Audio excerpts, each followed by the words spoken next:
Hello friends, welcome back to my channel stitching aura. तो आज हम आपके साथ शेयर करेंगे मसाबा ब्लाउज़ की कटिंग। जैसा कि आप इमेज में देख पा रहे हैं तो ये ब्लाउज़ इस समय काफ़ी ट्रेंड में है। तो चलिए देरी ना करते हुए इसकी हम कटिंग शुरू करेंगे, वो भी फर्मा के ऊपर। तो यहाँ पर सबसे पहले हमने इसके लिए ले लिया है, एक पेपर ले लिया है। अब यहाँ पर हमने शोल्डर को हाफ़ करते हुए एक निशान लगा लिया 7 इंच पर। 1 इंच हम डाउन गए और हमने नेक की तरफ से 1 इंच डाउन करते हुए शोल्डर डाउन ले लिया है। अब यहाँ से हम 7 इंच पर एक 6.5 इंच पर आप लगा सकते हैं और एक निशान लगाने के बाद इसको हम सीधा मिला लेंगे। यहाँ पर हमने लगाना है अपर चेस्ट का निशान और आर्म होल को गोलाई देनी है यहीं से। अब फ्रेंड यहाँ से हम क्या करेंगे, 1.5 इंच शोल्डर माइनस कर लेंगे। तो 1.5 इंच शोल्डर हमें माइनस इसलिए करना है, बैक नेक हमें जब 10 इंच का बनाना होता है तो हम 1.5 इंच शोल्डर माइनस कर लेते हैं। तो यहाँ से हमने 1.5 इंच शोल्डर माइनस कर लिया है। इसके बाद अब हम यहाँ पर इसको राउंड कर देंगे और यहाँ पर हमने अपर चेस्ट का निशान लगा लिया। तो 37 था, उसका 4th पार्ट हमने 9.25 इंच पे लगा लिया और 1/2 इंच लूजिंग के लिए भी लगा लिया। अब यहाँ से बस्ट पॉइंट का निशान यानी कि 10 इंच पे बस्ट पॉइंट लगाया है और यहाँ पे हमने लगाया है 16 इंच पे टोटल लेंथ ब्लाउज़ की, क्योंकि इसमें बेल्ट भी कटनी है तो इसलिए 16 इंच हमने लिया है। तो इन निशानों को फ्रेंड अब हम थोड़ा आगे तक मिला लेंगे और इसके बाद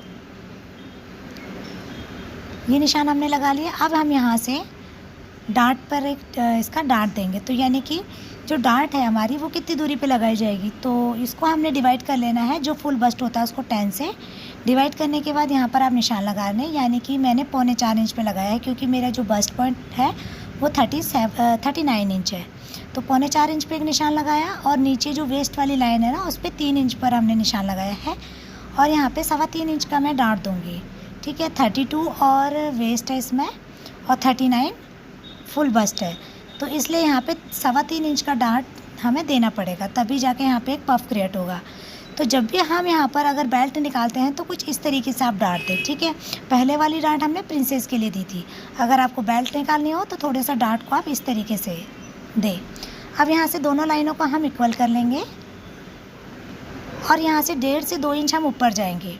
ठीक है, क्योंकि हमारा जो फ्रंट है उसकी लेंथ है 16 इंच हमने लिया, जबकि बैक जो होता है ना वो कम होता है फ्रंट के मुकाबले, तो वो यहीं से मैनेज होता है। ठीक है, अब यहाँ से हम वेस्ट पर जो भी हमारा वेस्ट है उस पर निशान लगा लेंगे। तो अब हमने वेस्ट वाली लाइन और अपर चेस्ट वाली लाइन को मिला लेना है। तो मेरे जो फुल बस्ट है वो 39 है।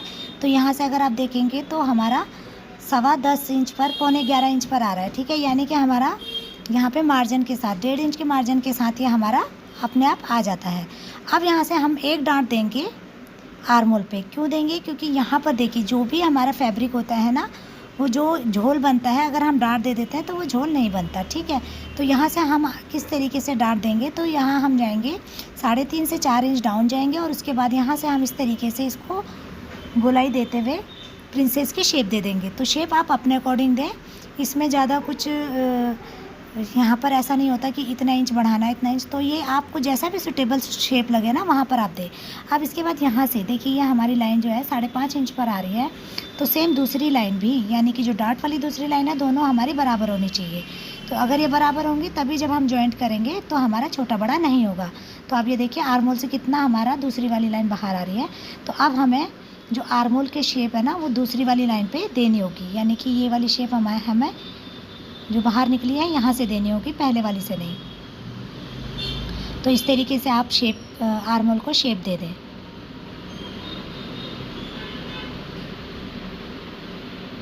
तो अब यहाँ से हम इंच टेप को लेते हुए जो भी आपने मेज़रमेंट लिया हो आर्म होल का उसको रखते हुए नाप लें। अगर कम और ज़्यादा होता है तो आप थोड़ा सा ऊपर या नीचे जा सकते हैं। अगर आपका कम हो तो आप थोड़ा नीचे को जाके लाइन को और बढ़ा सकते हैं, अपर चेस्ट वाली लाइन को, और अगर ज़्यादा होता है तो आप ऊपर को आ सकते हैं। ठीक है, तो यहाँ से अब हमारा ये हो गया इक्वल। तो मेरा बिल्कुल बराबर आ रहा था, तो 18 इंच 17 इंच पे था, तो बिल्कुल एग्जैक्ट मेरा यहाँ पे आ रहा था। ठीक है, तो ये अब हमारा हो गया। तो फ्रेंड अब हम यहाँ पर नेक ड्रॉ करेंगे। तो यहाँ सबसे पहले हमने 2 इंच का यहाँ पे शोल्डर मैंने ले लेना है, जो रेडी शोल्डर है। तो इस वाले ब्लाउज़ में आप देखते होंगे कि शोल्डर थोड़ा कम है, तो यहाँ पे हम 1.5 इंच का ही शोल्डर लेंगे। तो यहाँ से अब हम राउंड दे देंगे। तो यहाँ से अब हम नेक का पहले एक शेप दे देते हैं, थोड़ा सा स्वीट हार्ट इस तरीके से शेप मसाबा ब्लाउज़ की तरह जैसा नेक होता है ना, उसी की शेप हम यहाँ पे देंगे। ये हमारी शेप लग चुकी है। अब हम यहाँ से जो भी शोल्डर है उसको गोलाई देते हुए इक्वल कर लेंगे। तो इंच टेप से नापते हुए ही आपको यहाँ पे इक्वल करना है। तो ये हमारा ऊपर का शेप बन के रेडी हो गया है। अब फ्रेंड यहाँ से हम देंगे 1.5 इंच का मैं यहाँ पे पट्टी दे रही हूँ, यानी कि जो बेल्ट है वो 1.5 इंच की दे रही हूँ। ठीक है, तो यहाँ से अब हम इक्वल 1.5 इंच ले जाते हुए निशान लगा लेंगे और इसे मिला लेंगे। और कुछ इस तरीके से हम ड्रॉ पैटर्न कर लेंगे, जो भी ब्लाउज़ में है ड्रॉ जिस तरीके का उसी तरीके का। तो अब हम इसे कट कर लेते हैं। तो कट करने के बाद अब आप यहाँ पे देखिए, अगर आपको ना थोड़ा सा अगर इसको शेप को बदलना है तो आप बदल सकते हैं। कोई भी शेप आप बेल्ट की यहाँ पे दे सकते हैं। तो इस तरीके से अब हम बेल्ट को जॉइन कर लेंगे और ये शेप को हम कट कर लेंगे। पहले हम यहाँ पे आर्मोल कट करेंगे और उसको क्लोज़ कर लेंगे। तो यहाँ पे आर्मोल हमारा कट के हमने क्लोज़ कर लिया है और ये हमारा जो है बेल्ट वाला और साइड वाला कट के बिल्कुल रेडी हो गया। अब हम अंदर वाले इस तरीके से इसे भी कट करके क्लोज़ कर लेंगे, यानी जो भी हमारी डांट थी वो हमने कट कर ली है और उसके बाद अब हम इसे क्लोज़ कर लेंगे। तो ये इस तरीके से पफ बन के क्रिएट हो जाता है। तो जब आप फैब्रिक के ऊपर इसे कट करेंगे तो बहुत ही बेहतरीन तरीके से ये बन के तैयार होगा। तो इसी के ऊपर फर्मा कटिंग पहले आप कर लें, फिर फैब्रिक रख के इसकी आप कटिंग कर सकते हैं। तो इस तरीके से यहाँ पर हम डोरी लगा लेंगे।